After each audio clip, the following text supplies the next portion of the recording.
매일 말씀 10분 강론 시간입니다. 연중 21주간 수요일의 말씀입니다. 마태복음 23장 27절에서 32절의 말씀입니다. 불행하여라 너희 위선자 율법학자들과 바리사이들아, 너희가 겉은 아름답게 보이지만 속은 죽은 이들의 뼈와 온갖 더러운 것으로 가득 차 있는 회칠한 무덤 같기 때문이다. 이처럼 너희도 겉은 다른 사람들에게 의인으로 보이지만 속은 위선과 불법으로 가득하다. 불행하여라 너희 위선자 율법학자들과 바리사이들아, 너희가 예언자들의 무덤을 만들고 의인들의 묘를 꾸미면서 우리가 조상들 시대에 살았더라면 예언자들을 죽이는 일에 가담하지 않았을 것이다 하고 말하기 때문이다. 그렇게 하여 너희는 예언자들을 살해한 자들의 자손임을 스스로 증언한다. 그러니 너희 조상들이 시작한 것을 마저 하여라. 주님의 말씀입니다. 그리스도님이 참여합니다. 네, 오늘 복음은 예수님께서 어마어마한 말씀을 하십니다. 계속해서 마태복음 23장 율법학자들과 바리사이를 꾸짖는 그런 전체 대목 중에 또 하나인데요. 우선 여러분들과 함께 오늘 주님께서 율법학자와 바리사이들이 겉은 아름답게 보이지만 그 속은 죽은 이들의 뼈와 온갖 더러운 것으로 가득 차 있는 회칠한 무덤 같기 때문이다 하는 말씀을 합니다. 생명은 본래 아름답고 선한데 오늘 복음에서 주님께서는 죽은 이들의 뼈와 온갖 더러운 것으로 가득 차 있는 회칠한 무덤 같다는 이 죽음에 대한 말씀입니다. 죽음이라고 하는 것은 더럽고 썩은 그 무덤 속에 있는, 다시 말하면 무덤이라고 하는 것은 속은 썩어 있지만 꽃으로 장식되어 있는 이런 위선적인 것을 얘기합니다. 먼저 동방에서는요, 무덤에 하얗게 회를 칠했는데 회를 칠한 이유가 햇빛이 비추면 그 무덤이 반짝반짝 빛나기 때문이랍니다. 그래서 무덤에 회를 칠했답니다. 그런데 오늘 주님께서 말씀하시는 이 회칠한 무덤이라는 차원에서 볼 때 가장 죽음도 정말 고통스럽고 썩으면 참 더러운 건데, 최악의 죽음이라는 것은 무엇을 얘기할까요? 최악의 죽음. 죽음도 참 최악인데 또 최악의 죽음이라는 것을 빗대서 예수님이 말씀하시는 건데, 그 뭐냐? 살아있는 사람 그 안에 죽음의 씨앗이 숨겨져 있는 것이 바로 최악의 죽음인데, 오늘 그것을 예수님께서 바리사이들에게 얘기를 해요. 회칠한 무덤 같다. 겉으로는 번지르하지만 속은 썩었지 않냐. 죽음의 싹이, 죽음의 씨앗이 숨겨져 있는데 그것이 바로 죄다, 그런 얘기를 하는 것이죠. 우리는요, 그런 점에서 이런 부정적인 것들이, 그렇죠? 겉은 화려한데 속은 부정으로 가득 차 있는데 이런 부정적인 것들이 어떻게 진행되냐를 자세히 볼 필요가 있겠죠. 죽음, 또 마음도 썩고 영혼과 몸도 부패됐다고 한다면 그런 내적인 것의 부패성이 어떻게 진행되느냐? 바로 우리가 동의하는데, 악에 대해서, 어떤 불의에 대해서, 또 위선에 대해서 동의하고 내가 정말 새롭게 선택하고 의지하는 그런 과정에 있어서 그렇게 되는 것이죠. 외적으로 아름다워 보이고는 있지만 겉으로는 아름답지, 속은 얼마나 썩어 있었냐. 우리 위선적인 측면도 있었고요. 우리 역사 안에서도 우리 교회도 반성할 부분들이 많죠. 지금 여러 가지 상황 어려운데 우리 교회 교인들이, 그리스도교 특히 이 종교인들은 정말 겉과 속이 같아야 되고 세상을 위한 회칠한 무덤이 아니라 있는 그대로 세상을 위한 자연스러운 우리의 삶이 드러나야 되겠죠. 아무리 슬피 운다고 해서, 성 에프레임은 이렇게 얘기했습니다. 아무리 여러분들이 슬피 무덤 앞에서 운다고 해서 그 눈물로 죽은 사람은 부활하지 않는다. 부활할 수 없다고 그럽니다. 부활할 수 있는 것은 무엇이냐? 바로 진심으로 통회하는 눈물, 회심하는 눈물이 죽은 자를 살리는 것이고 바로 새 생명으로 부활한다는 겁니다. 무덤 아름답게 하지 말라는 겁니다. 오히려 그 속에 있는 영혼을 열고 또 마음을 열고 부활시켜라. 오히려 우리 안에 있는, 겉으로는 화려하지만 우리 안에 있는 것들을 부활시키고 정화시키고 열어놓으라는 거죠. 우리는 분명히 정화되고 부활할 것입니다. 우리 몸도 부활할 거고요. 우리 생각도 다 부활할 거. 언제? 예수님이 다시 오시는 그 종말 때 우리의 몸도 부활하게 되고 예수님에 의해서 우리의 영혼과 생각도 부활하게 될 거예요. 오늘 주님께서도 이렇게 말씀하십니다. 불행하여라 너희 위선자들아 바리사이들아 너희가 예언자들의 무덤을 만들고 의인들의 묘를 꾸미면서 우리가 조상들 시대에 살았더라면 예언자들을 죽이는 일에 가담하지 않았을 것이다 하고 말하기 때문이다. 바로 예언자는요, 바로 무덤을 만들지 않고 의인의 무덤을 꾸몄다는 거예요. 사실 우리 영웅 하는 의인들을 보면 영웅, 그 시대 영웅들을 공경하긴 합니다. 그런데 이러한 그 영웅들, 어떻게 이런 이상적인 그들의 삶을 우리가 살 수 있을까? 우리 못 살죠.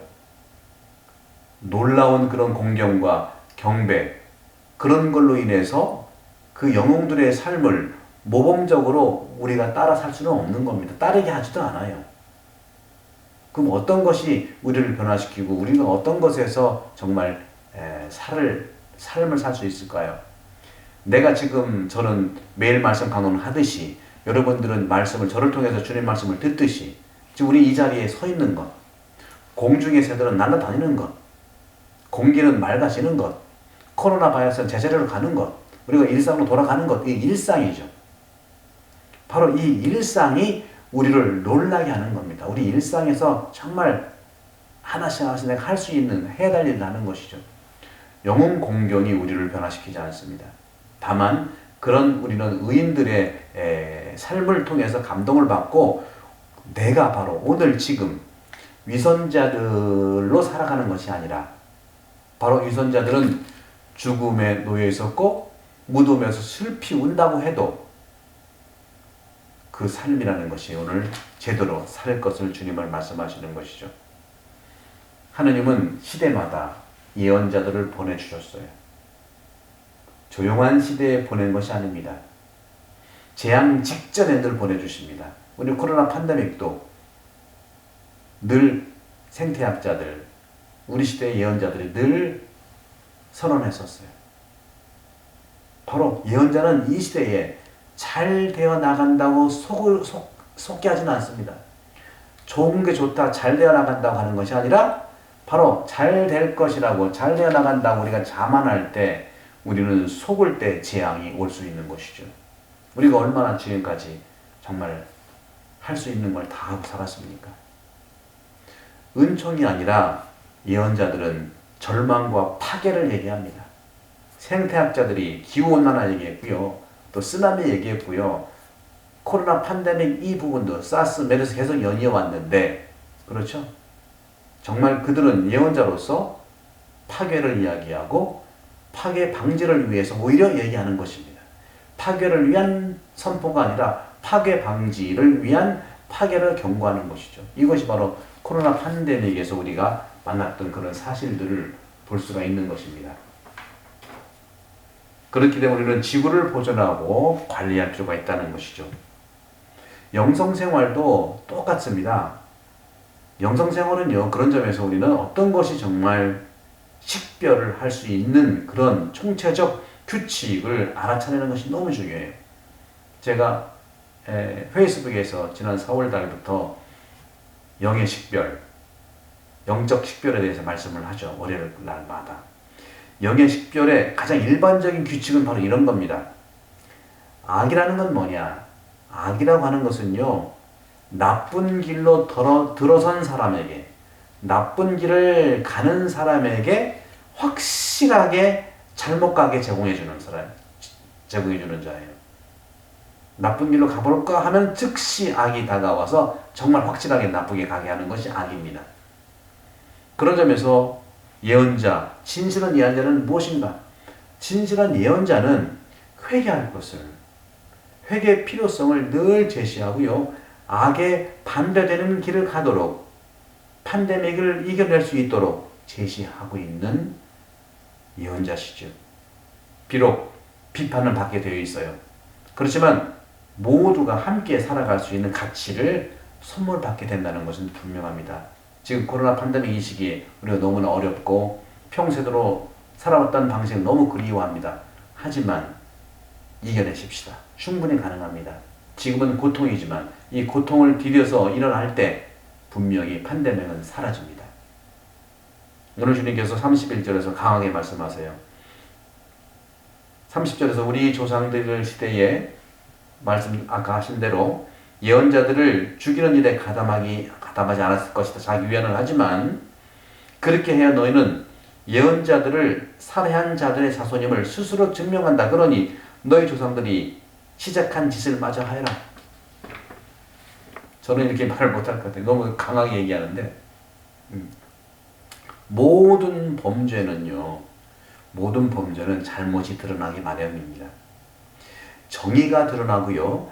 불의를 밝히기 위해서 세상이 원하고 있는 거죠. 정의가 드러나고 불의를 밝히는 것은 우리 모든 세상과 우리 백성들이 원하는 겁니다. 우리는 비록 범죄라든가 비행의 당사자는 아니더라 하더라도 정의를 드러내는데 책임과 어떤 권한을 공유해야 된다고 생각합니다. 예를 들어서 최소한의 잘못이라도 찾아내는데 우리가 앞장서야 돼요. 정의를 찾는데 한 사람의 벌이 다른 사람들을 기어 갚기 때문이라는 것이죠. 어떤 말이냐? 바로 우리가 서양에서는요, 한 사람이 죄를 지으면요, 예를 들어 한 사람이 했다. 그럼 그 사람에 대해서 그 한 사람이 벌도 받고 책임도 져야 되는 거예요. 그러나 성경은 그렇게 얘기하지 않습니다. 또 아시아의 가치도 그렇게 얘기하지 않습니다. 성경은 어떻게 얘기할까요? 한 사람이 잘못하면 분명히 그 잘못에 대한 죄의 확실한 그런 진실은 밝혀야 돼요. 그러나 그 죄에 대한 벌에 대한 책임은 우리 모두가 함께 져야 된다는 것이죠. 이것을 우리 한국말의 옛 이야기도 죄는 미워하되 사람을 미워하지 말라는 것과 관계 되고 이것은 성경의 정신과 만나게 됩니다.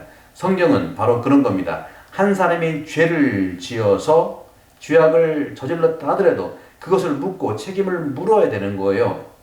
이것이 서양의 가치관이에요. 하지만 성경과 우리 아시아의 가치는 한 사람의 죄 분명히 밝혀야 되지만 모든 백성과 함께 정화되어서 공동 책임을 져야 된다는 거죠. 우리도 책임이 있는 거예요. 집에서도 우리 자녀가 어떤 잘못을 저질렀다.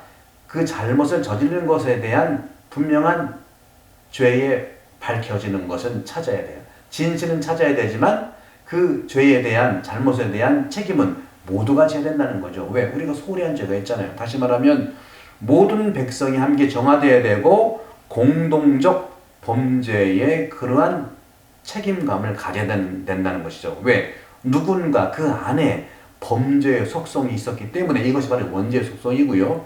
모두가 그 책임을 받고 벌도 우리가 함께 받아야 된다는 것이죠. 이것이 옛날에 제가 학생 때 이건 좀 이해를 못했어요. 그렇다고 해서 이것을 내가 폭력을 정당화하는 건 아니고요. 한 사람이 잘못하면 다 단체 기업을 줬어요. 우리 제가 학생 때도 마찬가지요. 근데 한 사람이 잘하면 상은 안 주더라고요. 그러나 설명이 없었어요. 이것은.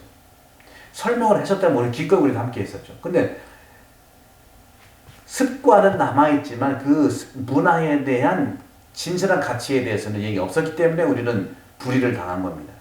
설명이 있어야 됩니다. 그러면 스스로 나도 책임지겠다 나오는 건데 묻지도 않고 한 사람 잘못된 다 맞아라. 이건 더 한 사람의 서양의 가치보다도 못한 거예요.